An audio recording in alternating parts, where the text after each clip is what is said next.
what's your impression of the prospect pool a little bit? We could go prospect like key prospect like by key prospect and just like touch on Right. a couple quick sentences, but like initially, what was kind of your thought process with the Jet Luchenko pick? I was actually surprised at how many Flyers people or Flyers fans were like kind of freaking out a little bit. I honestly think it was Um, just because of like Zebuyum and like yeah, obsessing over like and like we were told like Constellaneous all this time and like oh right. just like repeating and then this guy that was Yeah. projected in the 20s got selected. But So Luchenko, I love. He grew on me so fast last year. The first couple of games I saw early in the year, he was fine. I mean, he was really, really smart. Really, just plays a straightforward version of hockey where you're like, I feel like John Tortorella is going to, I mean, he did make the team for a while, but a guy like John Tortorella is going to look at him and go, no notes. Like maybe he could be a bit bigger and a bit stronger for sure, but he's barely 18 years old. So whatever. But the way that he plays, any coach will look at him, I think, and go, yeah, we could play this guy. He anchors the middle of the ice so well. He chips in at both ends. He moves the puck so well. He sees the ice really well. He's selfless, but he goes to the net. He can generate scoring chances for himself.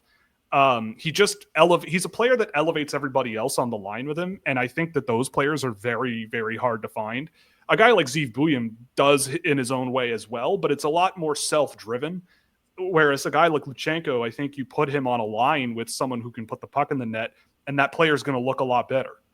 So I when he was picked, I was pleasantly surprised that someone made the jump on him there because I just think that he's just such an interesting player, and he's also so young yeah, that you get such a nice runway with him. And he's playing a ton with Guelph. I saw him actually this past weekend in Guelph, and he looked really good there as well. That was a bit of a barnstorming hockey game, but he looked was it the real London darn game? good.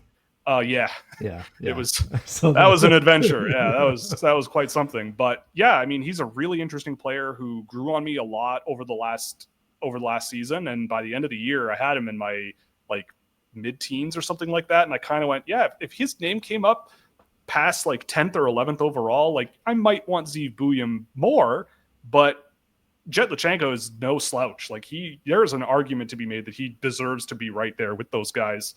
So yeah, been a fan of him, and he's been a nice pickup, I think. I mean people are gonna eat that up. We had David St. Louis of Elite Prospects on and did a little like Right, pod with him, just talking about Luchenko as well and diving in like so much of why he thought that he could play in the NHL. And this is like in July, right. so it's just like it feels absolutely insane that like to think of the player that was drafted and then be like now he's basically guaranteed like to probably play in the NHL next like full time next season and Yeah, just turning 19 even. yeah. One guy I'm really interested about your opinion on because I've kind of gone back and forth, and it doesn't help that he hasn't started the season particularly well. And it's another OHL guy in Denver Barkey. I know he's like a kind of a tenacious player, Hmm. smaller, could definitely put on some weight, but I'm really interested in kind of because he's one of those guys that wasn't a first round pick and not a Yeah. key kind of top of the lineup guy. Well, top of the lineup in London, but like projects to be a contributor that way. I'm really interested in what you think he could be kind of in the NHL if he makes it there. I love Denver Markey. He is. I don't know how much foul language I can use on this show, but he's a No bastard. limits, no He's just limits. a bastard. Like he is a guy who I've watched him since he was 16, I think, Okay. with London, and I mean he is small. Like he's definitely a very slight guy, and when you see him on the ice, he looks that way. But in my view, I think the London Knights as a team, I think they may have taken a sort of step back in terms of that firepower. Mm-hmm. But because I've seen the London Knights, I think 3 times this season, and I've watched games of players that they're of players who are playing against London. There aren't that many draft eligibles this year on London that are really high on my radar. But every time I see them, I sort of look at Denver Barkey and go, he's cooking. Like he's doing the thing. The points are just not there. Like if it's a situation where I just don't know if I trust the production, meaning anything negative. He brings a lot to the game. He's fast, really skilled, he's hard to get a read on. I think if I was playing against him, I feel like it would be hard for me to pick up on what he's trying and what he's thinking and what he's doing, just because of his body fakes and his skill level. He's trying. He's definitely trying to create a lot of chances for everyone else. It just hasn't really worked out his way as of yet.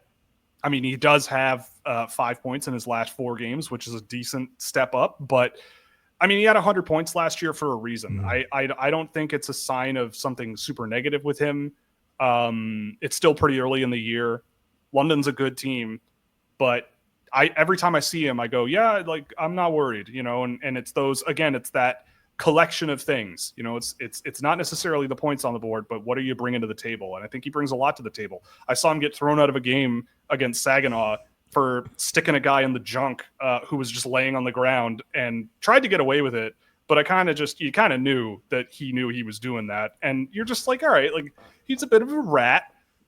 That could work. There's something that you could work with there, so he might fit right in with the Flyers relatively soon. Who knows? I'm excited for the first bit of training camp where Barkey is chatting up Konechny or something. Yeah. And it's he's just learning everything of exactly how to run. Yeah. One other guy I'm interested in, because I don't want to take up too much of your time, but is probably one of the key prospects that I'm really interested in. I don't know, me personally, I don't know if he'll make it in the NHL, because I think that his game is very shallow a little bit, if that makes sense. But Samu Tuomala is a guy that I wasn't huge on when he was drafted. I liked his line, I think they're on the same line. The Ville Koivunen.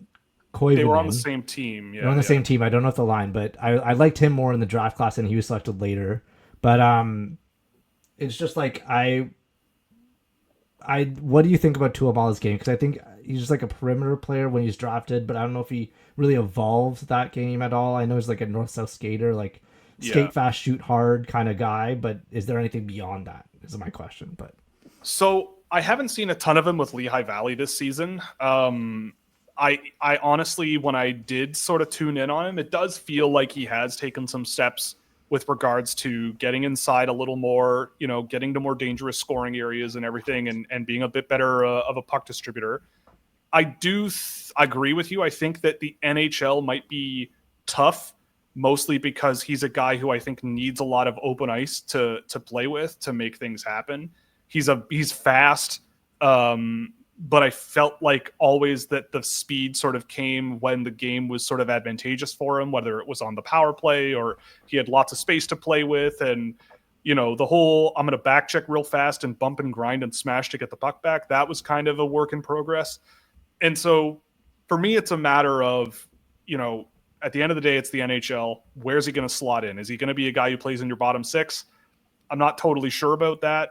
I'd have to take a look at some of the data from his shot maps this year, because I think you can glean a lot from that as well. Mm-hmm. But I mean, he's fundamentally always been a really talented player. And I had Koivunen higher that year in the draft. I did really like Ville Koivunen. But Tuomala definitely had a ceiling there. If you could get in his head, and sort of bring him along and have him learn some lessons and develop really well, then I could see maybe that there's a chance this guy turns into a fun to watch, aggressive, skilled, shot first guy who can score a bit here and there, in that sort of Eli Tolvanen vibe kind of thing, that you don't get everything from him, but you like having him around. I think he's not quite there yet, but I think he has taken positive steps, if that makes sense, and we'll see how it goes, I guess, with him. Yeah, I feel bad because obviously growing up in Ontario and following the Leafs so much that I always peg these players into having Kasperi Kapanen disease, of just that curse of I skate fast and I could shoot, and then just that's all I do kind of thing. Yeah. But and is there any prospect that just jumps out at you in the Flyers pool that you've just we chatted a little bit about Pautov, but is there any guy that just you really liked in their draft class? Yeah, I mean, I have to give the Flyers staff credit. Every so often, they have a lot of fun at the I draft some guys who are just a riot to watch. I I'll take any opportunity I get to talk about Alexis Gendron. Okay, I yeah. think that guy, He's scoring in the AHL right now, so yeah, if he's yeah. exactly. Like he was a guy who I generally am. I am anti QMJHL. My bias is obvious. But he was so much fun to watch at that level, and a guy who almost went undrafted. He was in my second round that year as a guy where I'm going. I mean, he's not the best defensive player, really, but I don't care because he's lightning quick, really skilled, and he doesn't just shoot from the blue line, right? Like there's a lot of Q guys who score 40, 50, 60 goals from shooting from everywhere, right? But he didn't really do that. It was like, I'm going to cut to the net. I'm going to cut across the crease. I'm going to attack the net. I'm going to go down low and try to make a play out in front. And if that doesn't work, wrap around, got a goal. Boom. And so it's like those little things that he did while skating quite quickly where I kind of went, I mean, it's the seventh round of the draft. Like, take a swing, see what happens. He went on to score a cajillion goals in the QMJHL when he was back there. And when he's played in the AHL, like I've gone out of my way to watch a bit of him there because he is an interesting one, jumping from the Q to the A. And I think he's played quite well there, all things considered. He's not playing a tremendous amount, but in terms of a guy who you can give the puck to and he can make things happen, he's pretty good at it. So I'll take any excuse to dab him up a little bit. Yeah, it is so funny because when he was drafted, he was like, it's classic Flyers fashion of like, oh, he's a Scouts kid. Like, yeah.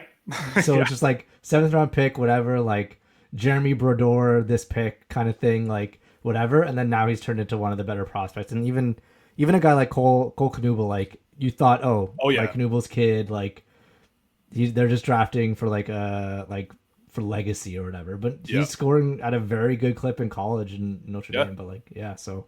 Yeah, he was the other one I would have mentioned as well. He's a good player too. Yeah, yeah, and it's such an interesting draft class, or not draft class, but a prospect pool. Because there's like a weird balance of positions and players. I think that are just like generally underrated when it comes to like surface level things. Of just like, did this player score a bunch? Like, is there like Denver Barkey was the first one I think, first player since Morgan Frost to score 100 points in the OHL or 100 points in junior.